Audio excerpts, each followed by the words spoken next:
Assalamualaikum warahmatullahi wabarakatuh. Hadirin yang dimuliakan Allah Subhanahu wa taala. Jadi kita akan bahas kembali tentang apa yang dimaksud tentang kembali itu sebenarnya. Jadi kembali dengan kembali sebenar-benarnya dan orang-orang yang mensucikan dirinya kepada Allah Subhanahu wa taala. Maka hadirin semulakan, sebelum mengetahui perkara kembali ataupun tobat ataupun mensucikan diri, yang pertama itu harus meluruskan iktikad dulu. Artinya kuncinya itu ada di niat yang teguh. Jadi segala sesuatu tanpa didasari dengan niat yang lurus selain daripada Allah, maka itu tidak bagus untuk kegiatan selanjutnya. Bahkan dikatakan oleh sebagian ulama hakikat, muhakkikin mutaqaddim, itu kesyirikan di dalam menyekutukan Allah. Jadi ketika niat kita ini hanya untuk dunia, niat kita itu hanya untuk akhirat, jadi beramal dunia, beramal karena dunia, beramal juga karena akhirat, maka itu dunia akhirat itu makhluk. Ketahuilah itu. Maka hadirin semulakan Allah Subhanahu wa taala, jadi pentingnya meluruskan niat di sini iktikad bahwa tasfihun niat, memperbaiki niat sebelum beramal, ya, sedang beramal dan ketika sedang beramal atau setelah beramal. Jadi selalu memperbaharui. Jangan sampai niatnya itu kita yang berniat sebagai si manusia atau Adam ini. Pikiran perasaan itu yang berniat, maka itu tertolak sebenarnya. Di dalam bab hakikat, bab syariat sah-sah saja. Ini bab hakikat itu sebenarnya tidak terterima, tertolak dia. Karena dia ada wujud yang merasa bahwa dia itu bisa berniat. Dia itu berkehendak, kehendaknya itu dengan hawa nafsunya sendiri. Sementara yang wajib wujud, nah, itu hanya Allah. Kalau yang wajib wujud hanya Allah, maka yang berkehendak itu harus sifat Allah juga. Sifat Allah itu yang berkehendak. Maka yang berniat, yang berkehendak, yang berkuasa itu harus sifat Allah. Itu kalau bab tauhid sifat. Kalau bahasa jalur nur itu Rasulullah hakikat. Jadi yang berniat itu Rasulullah. Apapun segala amalan apapun yang berzikirkah, mau itu marhabanankah, sholawatankah, semua itu gerak, niat, penglihatan, pendengaran, keilmuan, pembicaraan, semuanya itu yang lakukan itu adalah Rasulullah. Jadi fanakan diri kepada Rasulullah. Itu jalan. Rasulullah itu adalah wasilah. Kenapa wasilah? Rasulullah ini, Ahmad Rasulullah ini adalah bagian daripada zat itu sendiri, sifatnya. Jadi kita tidak berbicara yang majazi, ya. Kita berbicara Ahmad Rasulullah. Sifatnya ini ruh. Nah, begitu. Jadi kalau yang anti dengan kata Rasulullah biasanya salah paham, ya. Jadi Rasulullah itu di dalam ilmu Nur Muhammad ini, jalur Nur Muhammad ini, ruh itu dinamakan Rasulullah. Jadi begini hadirin, jalur Nur Muhammad ini tidak hanya tarekat Khalwatiyah yang mempunyai, tidak hanya tarekat Sattoriyah yang punya Nur Muhammad, tidak hanya tarekat tertentu. Rata-rata toriko muktabaro itu ada paham Nur Muhammadnya. Jadi tidak hanya kita itu menjustis bahwa toriko saya ini yang belajar Nur Muhammad. Oh mas, Naksabandi ada Nur Muhammadnya, belajar juga Nur Muhammad. Sattoriyah juga Nur Muhammad, Ahmadiyah juga Nur Muhammad, Idrisiyah, semuanya itu, Sanusiyah itu semua rata-rata Nur Muhammad, Tijaniyah juga Nur Muhammad. Jadi jangan kita terlalu fanatik di suatu nama tarekat sebenarnya. Ini yang membuat terpecah-pecah. Meskipun perbedaan, semuanya itu hakikatnya tarekat Nur Muhammadiyah. Seperti Syekh Yusuf katakan di dalam kitabnya Sirrul Asrar, karangan Syekh Yusuf Al-Makassari, bukan Sirrul Asrar Syekh Abdul Qadir Jilani ya. Artinya ini nama kitabnya sama tapi isinya beda. Di situ beliau selalu menekankan tarekat-tarekat yang semua itu kalau mau dihakikatkan itu semua thariqahnya Nur Muhammadiyah. Jadi jangan kita fanatik dengan nama metode-metode perahu-perahu yang kita naiki. Tujuannya sama. Nah, begitu nah, untuk mendapatkan buahnya, wasil ilallahnya, fana baqobillahnya. Tuh tujuannya sama, untuk kepada Allah. Nah, setelah lurus niatnya, kehendaknya, barulah di situ taubat, kembali. Nah, jadi taubat itu adalah kembali ya, kembali.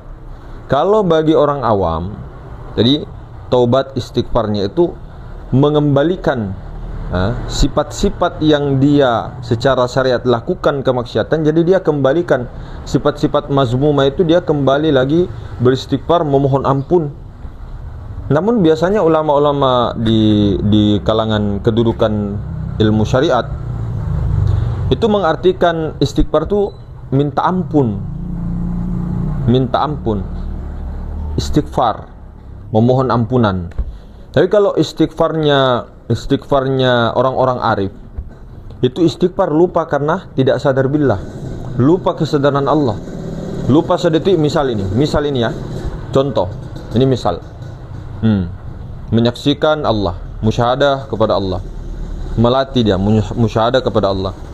Namun berjalan beberapa detik, 5 detik, 10 detik masih ingat dia, 15 detik masih ingat Allah, masih musyahadah. Nah, sampai 35 detik lebih ke atas sudah lupa. Nah, di situ astagfirullahaladzim, untuk mengingatkan lagi kembali, untuk menyadarkan kembali lagi, sadar billah, sadar diliputi maha suci. Tuh istighfarnya orang-orang arif, orang-orang elit lah. Artinya di sini ada semacam seperti dua perbedaan ya, seperti dua perbedaan tapi hakikatnya satu sebenarnya, tunggal. Jadi kalau bagi orang yang paham itu, ketika melupakan kesadaran billah, langsung istighfar cepat. Istighfar, baru ta'awudz biasanya, auzubillahi minasyaitonirrajim. Aku berlindung lagi, kembali lagi. Kembalinya itu kemana? Kembalinya itu ke alam lahut. Kembali ke alam lahut. Jadi kembali kepada yang bukan sesuatu. Karena sesuatu itu makhluk. Setan makhluk, surga neraka makhluk, akhirat dunia makhluk. Selain daripada Allah itu makhluk.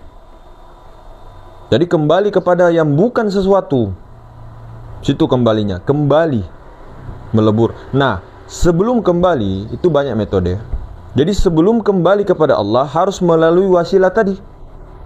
Apa wasilahnya? Ruh Rasulullah itu.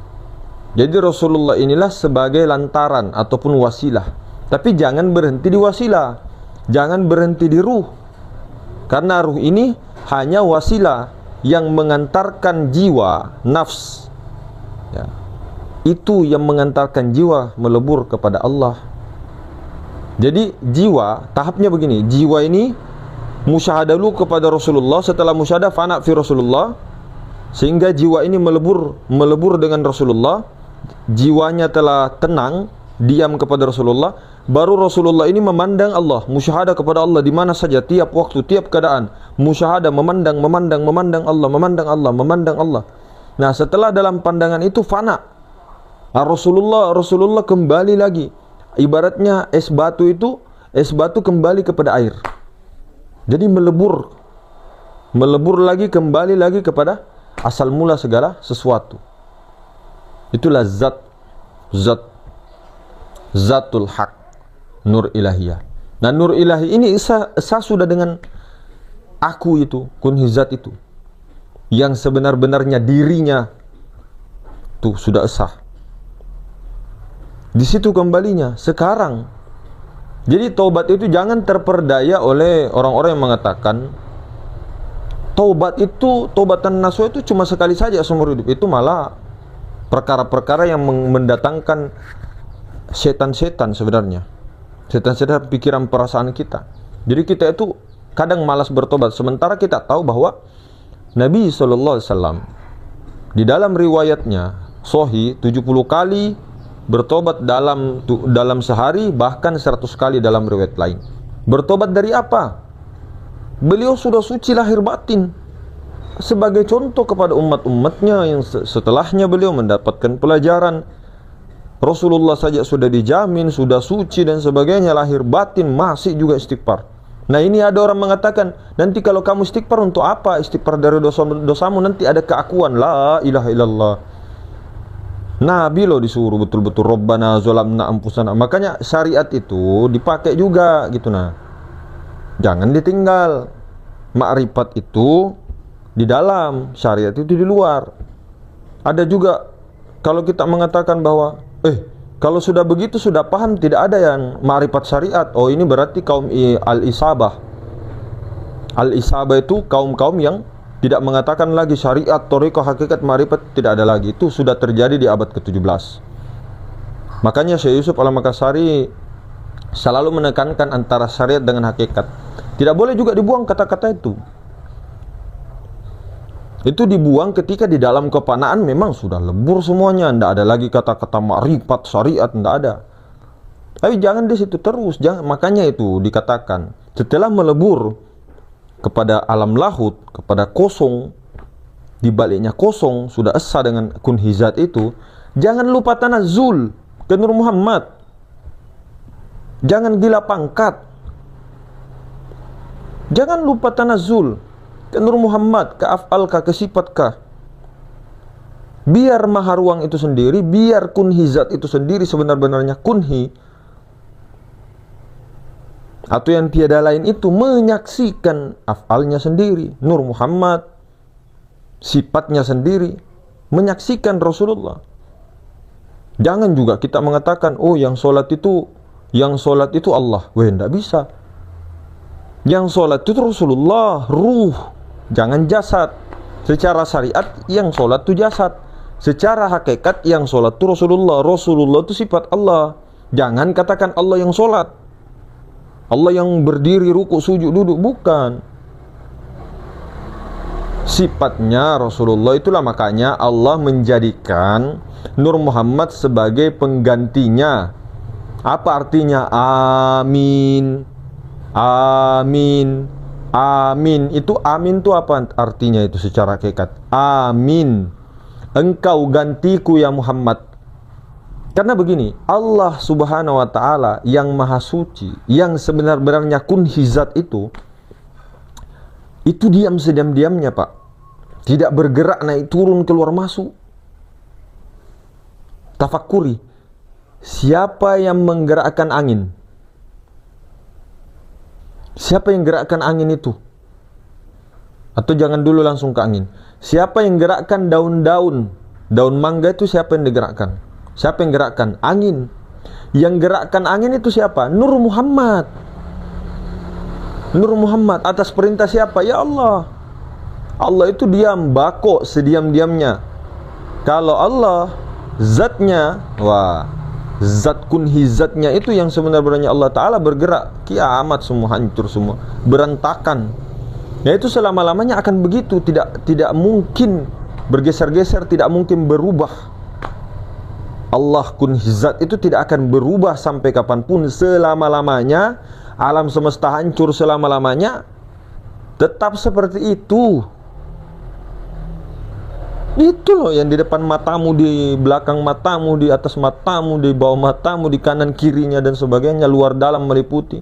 Itu begitu-begitu terus. Nah di dalamnya itu ada Nur Ilahiyah, ada Nur Muhammad. Nur Muhammad itu yang bergerak. Nur Muhammad itu yang naik turun, keluar masuk. Nur Muhammad itulah yang menggerakkan wujud bayangan alam semesta, tata surya dan sebagainya. Bukan Allah langsung, bukan zatnya langsung. Ya bisa saja tanpa perantara. Cuma memang Allah mau ciptakan sunnatullah begitu Sunnatullah begitu. Jadi Allah itu yang sebenarnya diam sediam-diamnya, tidak bergerak, bukan berarti tidak ngapa-ngapain.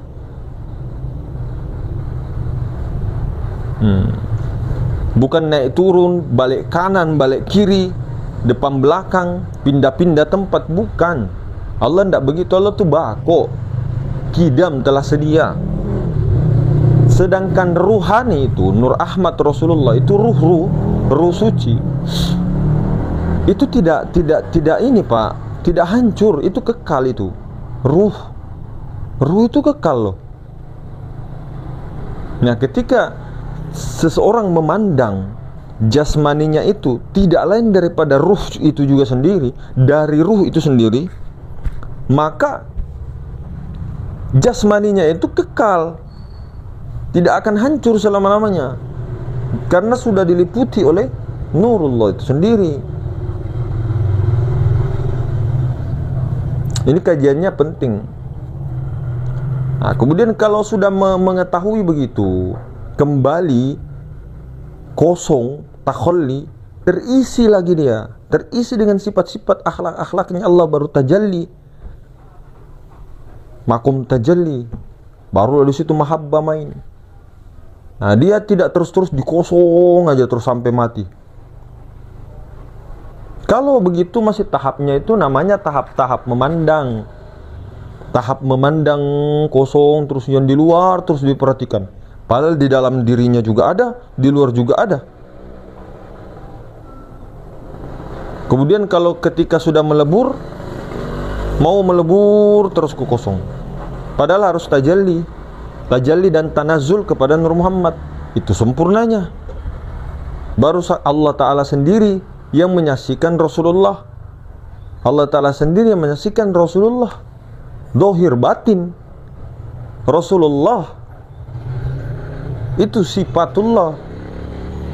Kita tidak mengatakan Rasulullah yang mana. Ini hakikat, hakikatul Muhammadiyah. Dan itu pun juga kalau dilihat tidak ada lain juga, tidak ada lainnya. Karena apa yang ada pada baginda Nabi SAW ada juga pada kita, dan ada juga pada baginda Nabi. Bahkan selalu kita ulang-ulang, bahkan secara sempurnanya tajalli lahiriah batiniahnya beliau, bahkan kesadaran bilanya beliau. Begitu.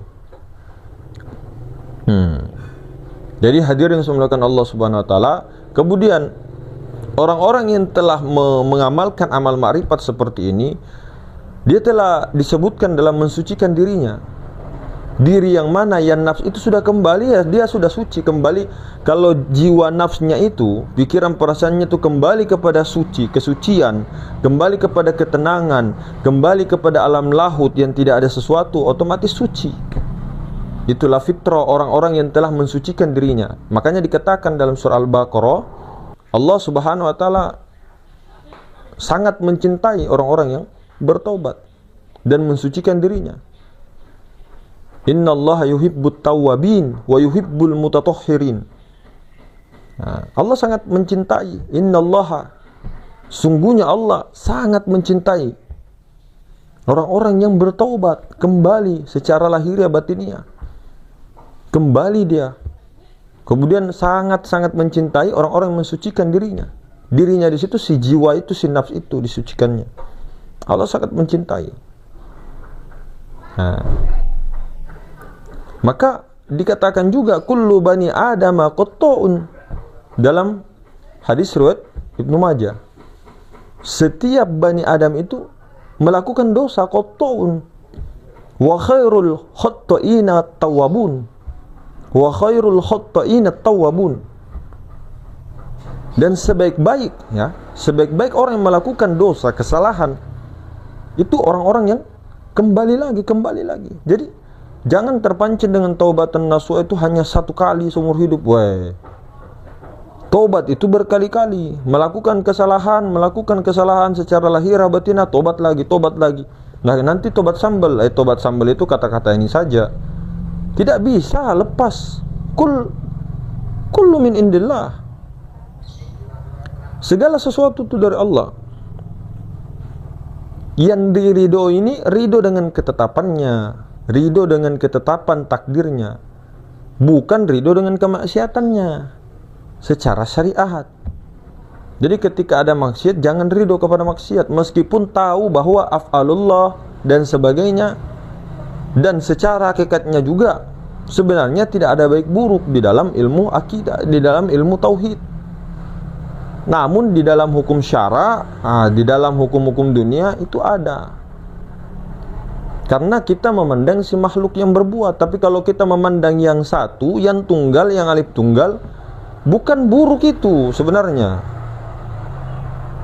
Kita mengatakan buruk karena pandangan makhluk. Kalau melihat yang tunggal, di balik itu semua, itu ada hikmahnya semuanya. Ada hikmahnya, dan memang itu sudah dari azalinya begitu, sejak azalinya begitu, dan itu wajib untuk ditampakkan. Cuma di situ tergantung pandangan. Kalau ketika memandang kemalu berarti syariatnya buruk, baik buruk kan karena ada hukum syariat. Nah, hukum syariat ini akan berlaku seterusnya sampai ajal tiba selama masih ada ini, dan akal waras itu masih berlaku nih. Ada ini masih berlaku. Punya malu? Kau punya malu? Atau masih punya akal, masih berfungsi? Artinya akalnya itu belum majzub, ditarik sepenuhnya, itu masih hukum syariat berlaku, Pak. Bahkan hukum juga tahu di Indonesia ini, tahu bahwa orang gila itu dimaklumi. Mau dia telanjang ke di jalan, tidak ada yang marah. Itu kalau kita itu lebih gila. Kalau kita sama orang gila itu, ketika dia marahi kita, kita marahi juga. Kita itu yang lebih gila daripada orang gila.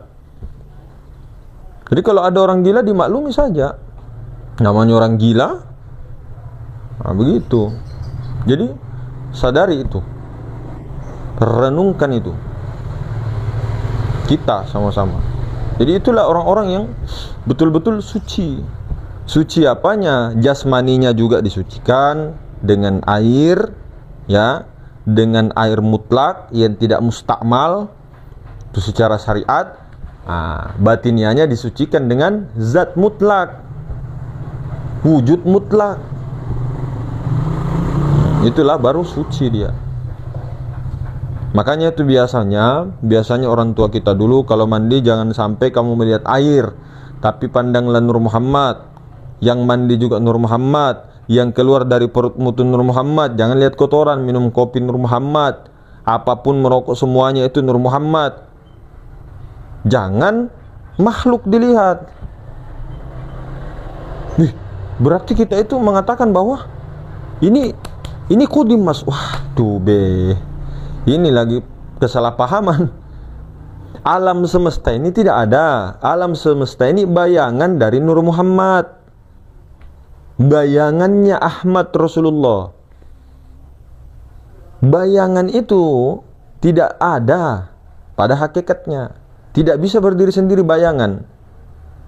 Adanya wujud mutlak, adanya Ahmad Rasulullah itu, nah baru ada bayangan. Kalau tidak ada Ahmad Rasulullah, bagaimana ada bayangan? Makanya semua ulama sepakat bahwa teori-teori seperti ittihad, hulul, itu semua tidak ada di dalam sufistik Islam. Sufistiknya ulama-ulama tasawuf. Hulul, ittihad, menyatu dengan Tuhan lah, Tuhan masuklah ke dalam. Tidak. Itu pemahaman yang keliru daripada ahli sufi. Mengatakan seperti itu keliru. Tidak mungkin ada dua wujud atau entitas yang sama-sama berdiri, ini berdiri sendiri, menyatu. Bahaya itu. Bagaimana bisa menyatu? Bagaimana bisa bercampur sementara wujud itu hanya satu? Artinya wujud itu esa. Allah Maha Tunggal, Allah Maha Esa. Mana mungkin sesuatu yang esa bisa kopi bercampur begitu? Bukan begitu itu. Makanya kata Tuan Tasalam Makassar, Yusuf Al-Makassar mengatakan, zat dengan sifatnya itu tidak ada mengatakan bahwa itu dua wujud yang berbeda. Tidak. Hati-hati loh. Zat dan sifat tidak bisa bercerai.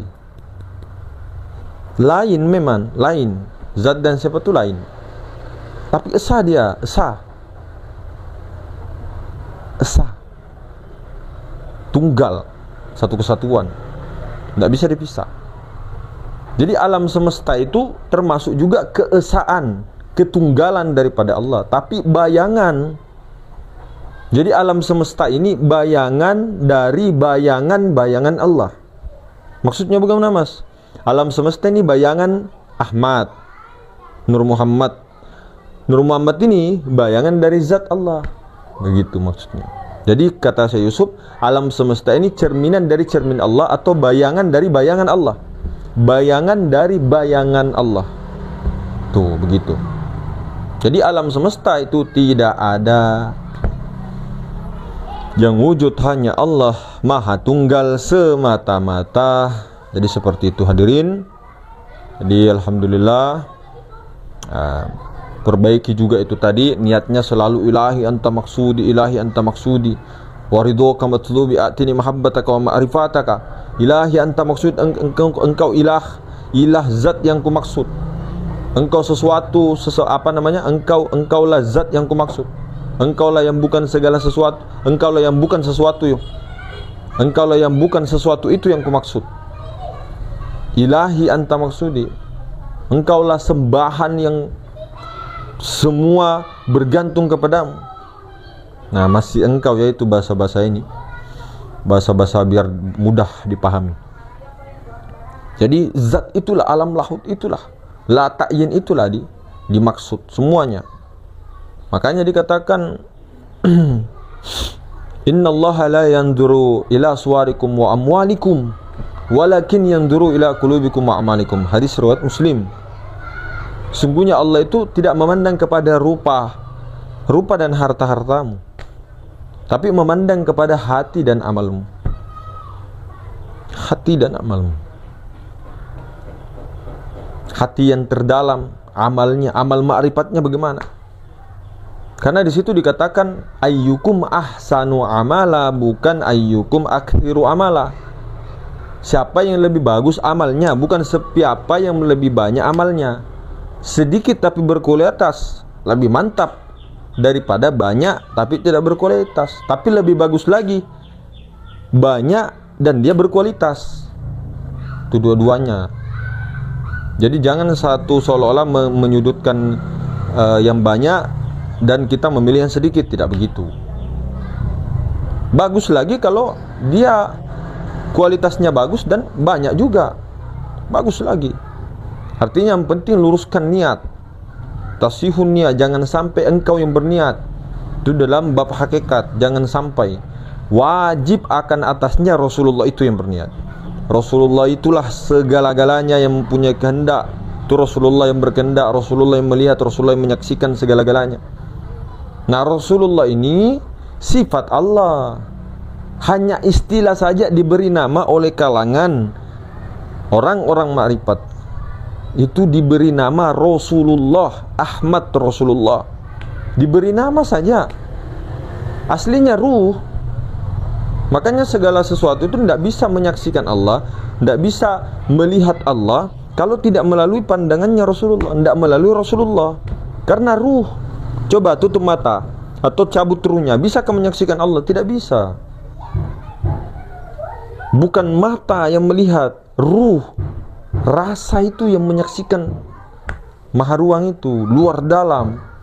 Orang buta juga punya rasa, punya ruh. Meskipun dia tidak bisa melihat ini, masih bisa menyadari rasa yang tidak berasa itu, masih bisa menyadari sir itu. Meskipun dia buta, tidak perlu kita untuk menyaksikan maha ruang, tidak perlu harus membuka mata, menutup mata juga bisa.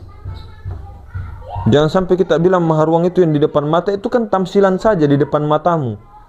Apakah kamu tidak melihat? Di dalammu apakah kamu tidak melihat? Tapi betul-betul di dalam, di luar, meliputi itu. Jangan kita terfokus maha ruang hanya di luar terus yang diperhatikan begini-begini. Padahal dia juga di dalam juga. Nah, jadi supaya tidak kemana-mana, lebih penting itu tembuskan ke dalam, lalu puang, berkeping-keping kembali kepada lautan ahadiyah. Jadi disitulah yang sebenarnya kembali ke alam lahut, ke alam lahut. Jadi masing-masing perjalanan sekarang orang itu berada di tingkatan barzahnya masing-masing, alam pembatas ya. Jadi kalau orang yang sudah menyaksikan musyahadah kepada Allah, dia sudah bukan di barzah lagi, di alam barzah lagi, bukan lagi. Dia sudah di akhirat. Dia sudah melampaui surga. Melampaui surga karena dia telah melebur, tercebur, ya. Dia sudah menafikan semuanya, kemudian meleburkan, menceburkan dirinya kepada lautan ahadiyah itu. Dia telah kembali kepada yang bukan sesuatu, bukan surga, bukan neraka. Sementara surga itu, neraka itu baharu, makhluk. Namun termasuk makhluk juga.